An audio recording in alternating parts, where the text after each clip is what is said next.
네, 시사기획맥입니다.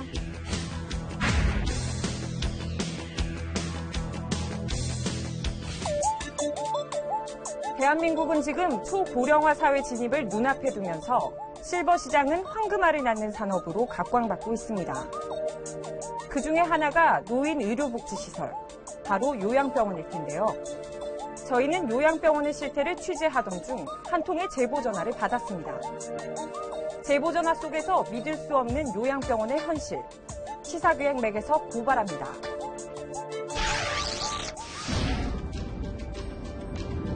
제보를 듣고 찾아간 곳은 충남 홍성의 한 카페. 제보자는 저희에게 영상을 하나 보여줬습니다. 인권 침해뿐만 아니라 노인병원에 대해서 너무 문제가 많은 것 같아요. 환자분들이 나라에서 돈을 지원해주고 있는 그 지원금이 있다는 사실조차도 모르고 이거는 답이 안 나와요. 그 영상에는 한밤중 병원에서 한 노인이 나오더니 쓰레기를 치우고 있는 모습이 담겨 있었습니다. 병원 내부 청소도 그의 몫인 듯 밤새 부지런히 움직이는 그는 다름 아닌 이 병원의 환자. 피곤한 모습으로 침대에 누워있는 그에게 말을 걸어봤습니다. 다음에 안 이러면 그 봉급 얼마죠? 그냥 병원에 있는 그 값어치가 입원비라고? 입원비 대신하는 거? 또 병실 문 밖으로 자물쇠가 굳게 잠겨있는 모습이 촬영돼 있었습니다. 하지만 이 병원의 문제는 이뿐만이 아니었습니다. 길거리 노숙자들 있잖아요. 점검해 주민등록번호 찍어보고 이 사람 알코올리즘이다. 그러면 이제 데리고 있는 거예요. 올려놓고. 그럼 이 사람이 술을 퍼든 문 지랄을 하든 상관이 없어. 그냥 무작정 데려놓고 사인하고 이 사람이 뭐가 어떻게 돌아가는지 모르니까 사인해요. 요양병원 측의 입장을 들어보기 위해 원장과 통화를 시도해봤습니다. 환자들이 청소를 한다는데요? 환자들이 청소? 모르겠는데 청소만 하는 거가 있는데 뭔 소리라고 있지? 방치가 돼 있다고 이야기가 들리니까. 우리 병원이? 네. 글쎄요. 방치가 되면 저기 한다. 그 날마다 이렇게 돌아는 보시죠? 당연하죠. 열심히 그러면 다 이 환자 욕창 도와줬냐, 그 다음에 욕창이 생길 것 같다 그러면은 기적으로 하고 그것도 내리고 다 하는 거죠. 네, 밖에서는 근데 왜 이렇게 이야기가 많이 들릴까요, 선생님? 보호자의 성격이죠, 성격. 사실 확인을 위해 병원에 들어가 봤습니다. 병원 입구에서부터 담배를 피우는 한 노인. 취재진은 따라가 봤습니다. 할아버지도 여기 환자분이세요? 근데 여기는 왜 환자복 안 입으세요? 환자복 없으세요? 아니요. 내부는 여느 요양병원과 다를 바 없는 깨끗한 모습이었습니다. 하지만 복도 의자에 홀로 누워있는 한 할아버지의 모습에서 심상치 않은 느낌을 받습니다. 환자들의 모습을 보기 위해 병실 안에 가봤습니다. 돌봄이 필요한 환자들 모습이 눈에 띄입니다. 아무렇게나 바닥에 놓인 소변팩과 함부로 놓인 쓰레기에 감염의 위험이 있어 보였습니다. 게다가 한 환자는 압박 붕대로 한 손이 꽁꽁 묶여 있었습니다. 당직 의사를 찾아가 봤습니다. 의사 선생님 안 나오시나요? 오늘은 일요일 안 계세요. 토요일에도 의사 선생님 안 오세요? 토요일은 오전에만 계세요. 12시까지? 그러면 그 이후에는 오면 그냥 전화로 하고 뵐 수는 없을 거예요. 오늘 만약에 무슨 일 있으면 다 원장 선생님께 바로 일요일은 없죠. 때마침 식사 시간. 한 할아버지가 손을 벌벌 떨며 힘겹게 식사를 합니다. 잠시 후 갑자기 취재진에게 음식을 먹여달라고 애원합니다. 몇 줘. 몇 먹여줘. 아니에요, 손님이 할아버지. 간만에 몇 시간만 먹여줘. 손님한테 하는 거 아니야. 몇 시간만. 몇 숟갈만? 취재진이 식사를 도와드리며 할아버지와 얘기를 나눠봤습니다. 예? 다 흘렸어. 뭐 줄까, 뭐? 요 하얀 거. 하얀 거? 식사를 도와드리자 밥을 잘 드시는 할아버지. 그런데 취재진의 눈에 퉁퉁 부은 할아버지의 손이 들어옵니다. 할아버지 손이 많이 부었네. 응? 손이 많이 부었어요. 그렇게 못 먹잖아. 그래서 밥 혼자 못 먹겠어요? 누가 먹여줘, 밥? 때가씩 새우지, 뜯어 먹지. 누가 안 먹여줘요? 수저를 들기 힘들 정도로 부어있는 할아버지의 손. 매 끼니 식사를 어떻게 챙기시는지 걱정될 정도였습니다. 밥 먹기도 힘들어? 아파서? 그럼. 근데 왜 아까 혼자 먹고 있었어요, 밥을? 대답이 없는 할아버지의 얼굴에 말 못할 슬픔이 스쳐갑니다. 중증 환자의 식사 모습은 더욱 심각했습니다. 도움을 기다리다 배고픔에 수저를 들었지만 턱받이에 가득 흘려져 있는 밥. 방치로 인해 식사를 제대로 하는 환자는 없어 보였습니다. 식사를 마치고 몸을 움직이지 못하는 환자가 다른 환자에게 물을 달라고 부탁합니다. 형태한테 심부름 시키지 마세요. 조이씨. 물병 갖고 와야지, 물병.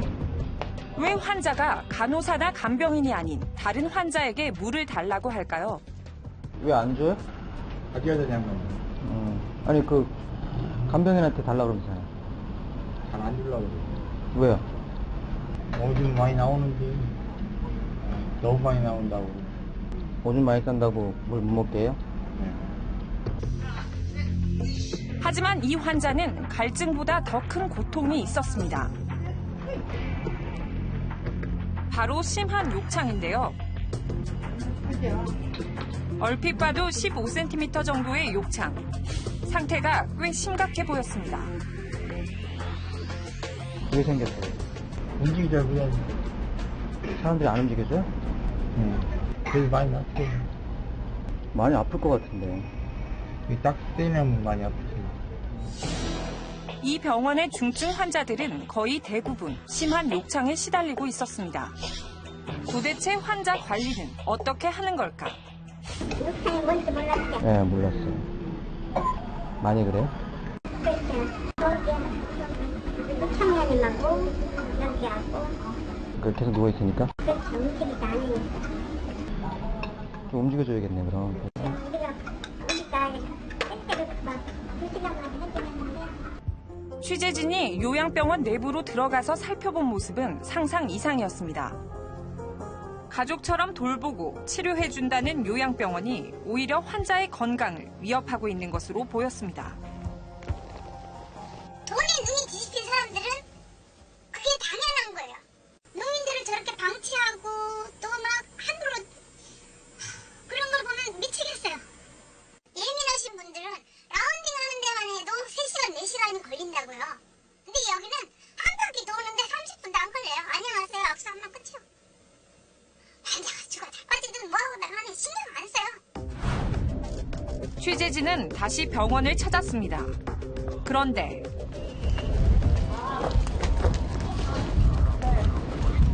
MBN이요. 병원장님 만나요. 무슨 일? 그 요양병원 관련해서 저희가 취재를 하고 있는데 안 할 거예요. 왜요? 그냥 안 할 거예요. 어떤 부분을 말씀 안 하시겠어요? 아니 그냥 저 취재진을 완강히 가로막던 병원 직원은 한 통의 전화를 걸더니 이내 태도가 달라집니다.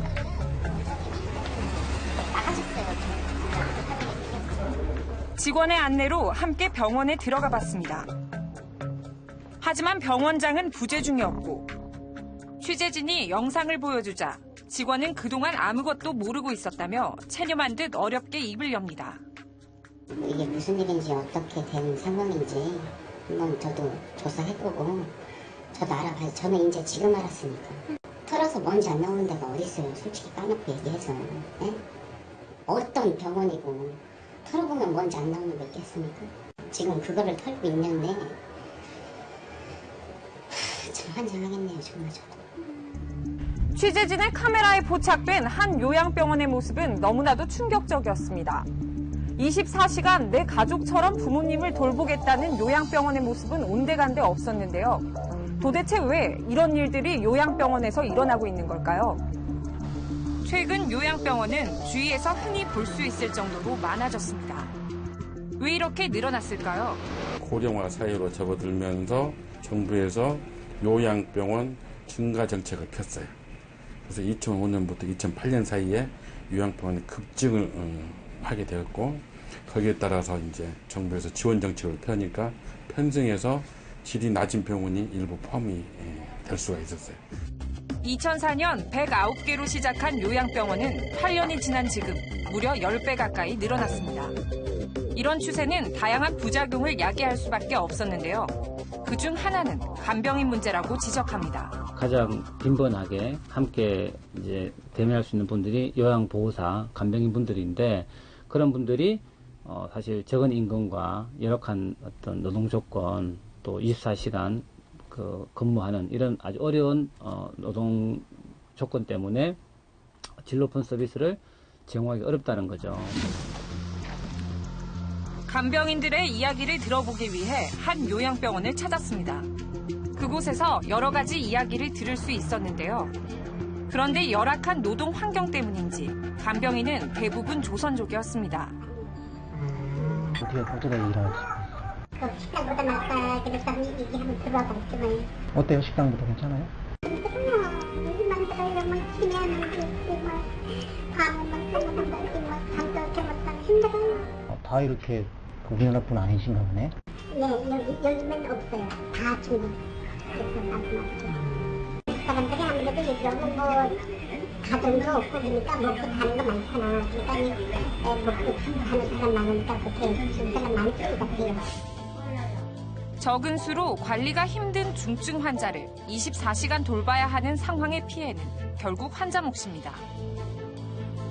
간병하는 일은 3대 업종 중에서 가장 심한 3대 업종입니다. 우리나라 한국인 간병사 한 명도 없어요. 찾아보세요. 이런 부분들은 많은 교포들이 메꾸고 있는 실정이에요. 그러다 보니 환자하고 또 교포하고 이런 알력관계, 이런 부분이 또 안 맞는 관계, 언어적인 문화적인 충격, 충돌 이런 게 있을 수도 있는 겁니다. 요양병원에 대해 알아보던 중 인터넷에 꽤 많은 요양병원 매물이 나와 있는 것을 발견했습니다. 투자 상담 글들은 하나같이 요양병원의 수익성을 강조하고 있었는데요.